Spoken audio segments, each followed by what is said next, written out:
नमस्कार दोस्तों। आज की कहानी है एक अमीर और गरीब दोस्त की। दर्शकों, दोस्ती वैसा होना चाहिए जो आज की कहानी में आप सुनिएगा। एक दोस्त ने एक दोस्त के लिए मरे हुए दोस्त को जिंदा कर दिया,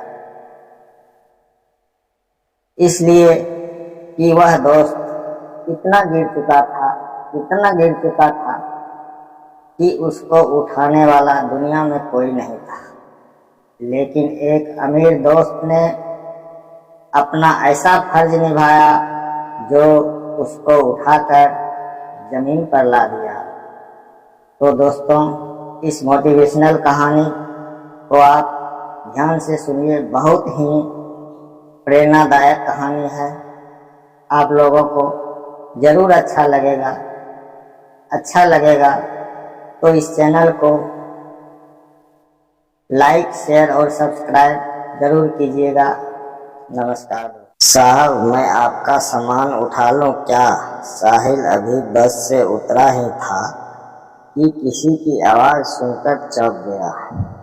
पीछे मुड़कर देखा तो एक उसकी ही उम्र का लड़का फटे पुराने कपड़े पहने उसके सामने की तरफ देख रहा था। साहिल ने उसे टालते हुए कहा, नहीं, मैं सामान खुद उठा लूँगा। यह सुनकर वह लड़का थोड़ा सा निराश हो गया और बोला, साहब कुछ भी दे दीजिएगा, बहुत मजबूर हूँ, कुछ खाने का इंतजाम हो जाएगा। साहिल झुंझलाकर उसकी ओर देखा रहा था। उस लड़के की आंखों में उसे आंसू नजर आ रहे थे। फिर उसने गौर से उसे देखा तो समझ में आया यह तो उसके बचपन का दोस्त राहुल है। इस हाल में साहिल ने उससे कहा, पहले मेरे साथ चलो। वह उसे पास के एक ढाबे पर ले गया। क्या खाओगे? साहिल के पूछने पर लड़के ने कहा, नहीं साहब, अगर आप सामान उठवाओगे तो ही मैं कुछ लूँगा। साहिल हंसते हुए बोला, हाँ मैं जानता हूँ तुम बहुत खुददार हो, किसी की मदद नहीं लोगे। सामान बाद में उठा लेना, पहले कुछ खा लो। बैठो, मैं अभी आया।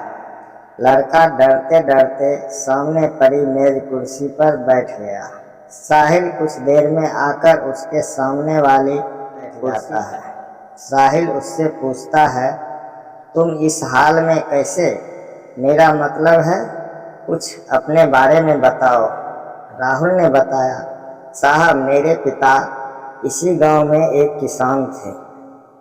गांव के जमींदार से कर्ज लेकर उन्होंने फसल लगाई थी, लेकिन सारी फसल कर्ज का ब्याज बढ़ता गया। जमींदार ने खेतों पर, बैलों पर और घर पर कब्जा कर लिया। पिताजी ये सब बर्दाश्त न कर सके और फांसी लगा ली। मैं तब छोटा था। कुछ दिन बाद माँ भी चल बसी। स्कूल जाना तो दूर, गांव में कोई काम न मिला। तब से जो भी काम मिलता है वह कर लेता हूँ।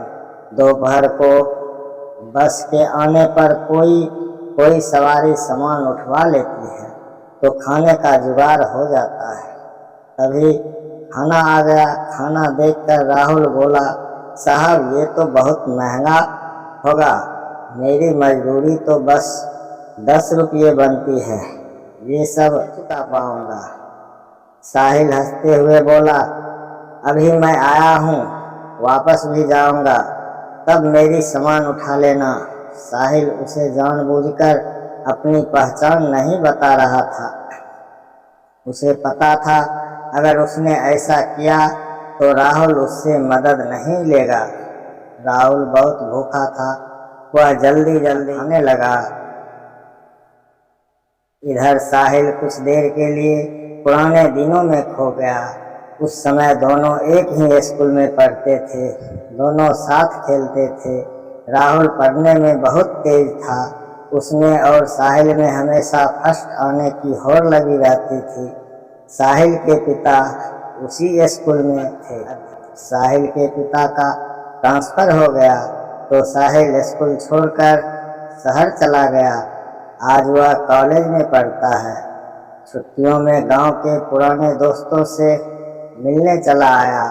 वैसे उसके चाचा भी इसी गांव में रहते। साहिल को यह उम्मीद बिल्कुल नहीं थी कि उसका दोस्त उसे इस हाल में मिलेगा। साहिल अपने ही ख्यालों में खोया हुआ था। तभी राहुल ने उसे कहा, साहब मेरा खाना हो गया, चलिए आपका सामान उठा लेता हूँ। साहिल ने जवाब दिया, अभी चलते हैं, बैठो और कुछ अपने बारे में बताओ।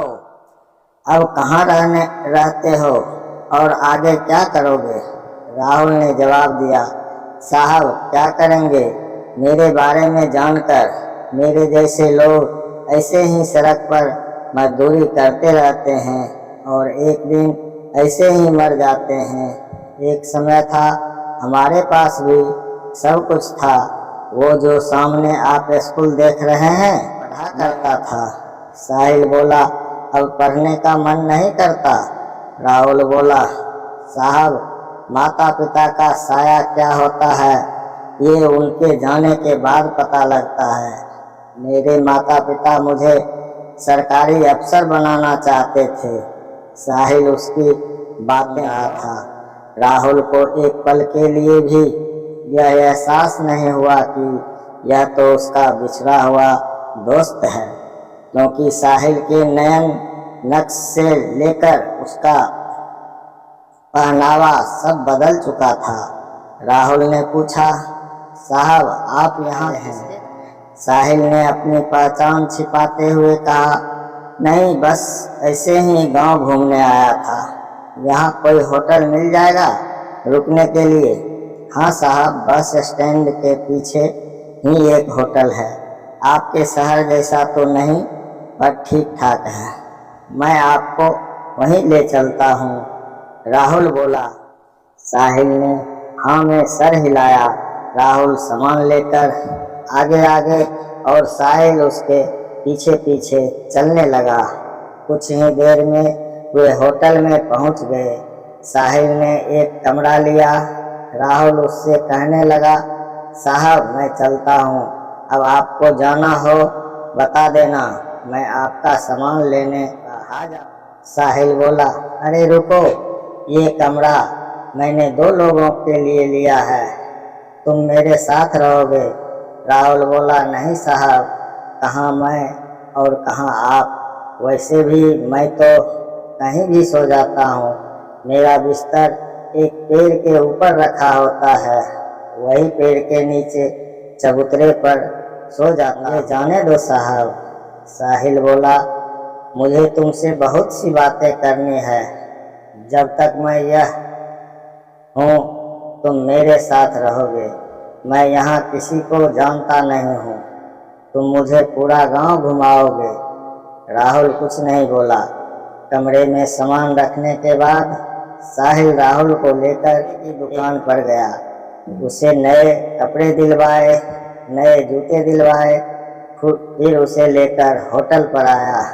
उसने राहुल की जरूरत का हर सामान खरीदा और उससे कहा, तुम नहाकर ये कपड़े पहनो, मैं अभी आता हूँ। राहुल को कुछ समझ नहीं आ रहा था। उसने नहा धोकर नए कपड़े पहने, अपने आप को शीशे में देख ही रहा था। साहिल आ गया। राहुल अपने कपड़ों को देखकर रो रहा था। साहिल बोला, क्या हुआ, कपड़े अच्छे नहीं है? राहुल बोला, नहीं साहब, माँ की याद आ गई, वो अपने हाथ से सिलकर कपड़े पहनाया करती थी। कल मैं आपको अपना घर दिखाऊंगा जो जमींदार ने हथिया लिया। साहिल उससे बैठकर बातें करने लगा। कितना कर्ज था तुम्हारा? राहुल ने कहा, साहब सब मिलाकर 50-60 हजार था, अब तो 80-90 हजार हो गया होगा। काफी देर इधर उधर की बातें करने के बाद दोनों सो गए। सुबह साहिल राहुल को लेकर गांव घूमने गया। वहाँ राहुल ने अपना घर दिखाया था। फिर वह उस पेड़ के नीचे ले गया जहाँ कल तक वह सोता था। राहुल बोला, साहब यह पेड़ ही मेरे माँ बाप है, मैं यहीं सोता हूँ। साहिल बोला, राहुल मैंने तुमसे झूठ बोला था, मैं गांव घूमने नहीं सिर्फ तुमसे मिलने आया था। यह सुनकर राहुल चौंक गया। साहिल ने बताया, मैं तुम्हारे का दोस्त हूँ। यह सुनकर राहुल गौर से साहिल के चेहरे को देखने लगा। उसे अब उसमें अपना दोस्त नजर आने लगा। उसकी आंखें से टप टप आंसू बह रहे थे। साहब आप, वह कुछ बोलता इससे पहले साहिल ने कहा, साहब नहीं, साहिल तुम्हारा दोस्त। कुछ बोल न सका, बस एकटक साहिल को देखे जा रहा था। उसके अंदर का सैलाब अब उमड़ने लगा था। इतने सालों का दर्द उसकी आंखों से बह रहा था। आज उसका कोई अपना उससे मिलने आया था। इस बात पर अभी भी उसे विश्वास नहीं हो रहा था। साहिल ने उसे चुप कराया। फिर वह उसे लेकर चाचा के घर गया। साहिल के चाचा सब पहले से जानते थे। साहिल ने उनसे कुछ बात की। साहिल के चाचा एक संपन्न किसान थे। उन्होंने अपने साथ कुछ और किसानों को इकट्ठा किया और जमींदार के घर गए। साहिल के चाचा ने जमींदार से पूछा, इसके पिता पर कितना कर्ज है?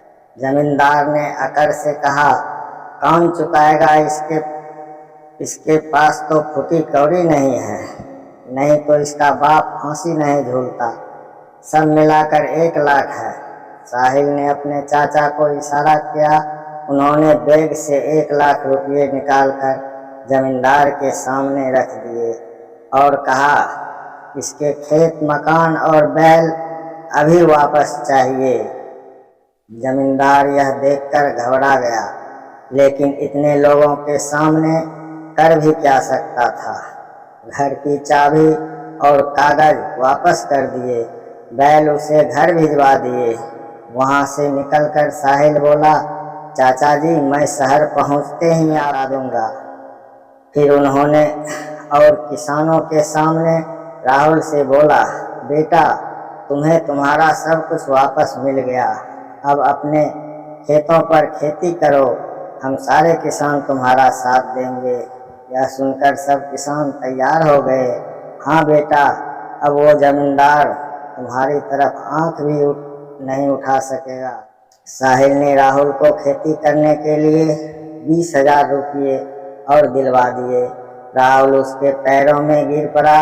उसे उठाकर साहिल ने कहा, दोस्त अब तुझे आगे निकल कर दिखाना है। अगली बार जब मैं गांव आऊं तो मेरा दोस्त मुझे खुशहाल मिलना चाहिए। यह कहकर साहिल ने राहुल को गले लगा लिया और कहा, दोस्त। अगले दिन साहिल शहर चला गया। वहां से उसने अपने चाचा के पैसे बैंक में जमा करवा दिए। इसके 6 महीने बाद एक दिन साहिल दरवाजे की घंटी सुनकर दरवाजा खोलने गया तो देखा सामने राहुल खड़ा था। 6 महीने में बिल्कुल बदल गया था। साहिल ने उसे गले से लगा। अंदर आकर उसने साहिल के माता पिता को पैर छुए। साहिल बोला, अचानक यहाँ कैसे? सब ठीक है ना? उस जमींदार ने परेशान तो नहीं किया? राहुल बोला, नहीं यार, सब ठीक है। तेरे चाचा और दूसरे किसानों ने मेरी बहुत मदद की। अब तो सब मेरी फसल भी अच्छी, उसकी कमाई से तेरा कर्ज चुकाने आया हूँ।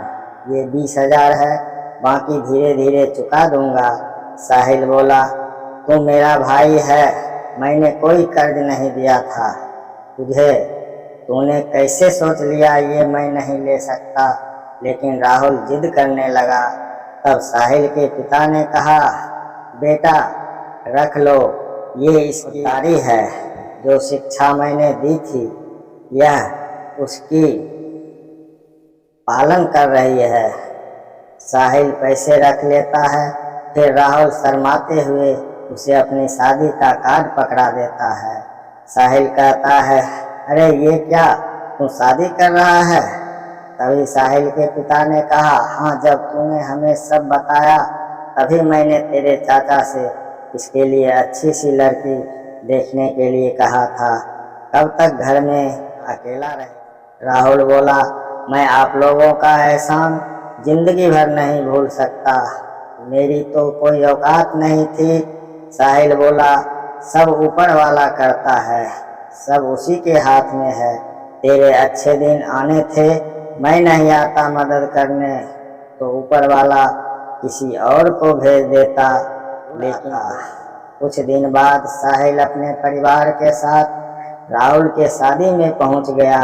उन्हें देखकर राहुल बहुत खुश हुआ। उनके साथ पूरा गांव दोनों की दोस्ती की मिसाल देने लगा। दर्शकों, अगर यह कहानी आपको अच्छी लगी हो तो कमेंट में ज़रूर बताइएगा और इस चैनल को लाइक, सब्सक्राइब और शेयर ज़रूर कीजिएगा।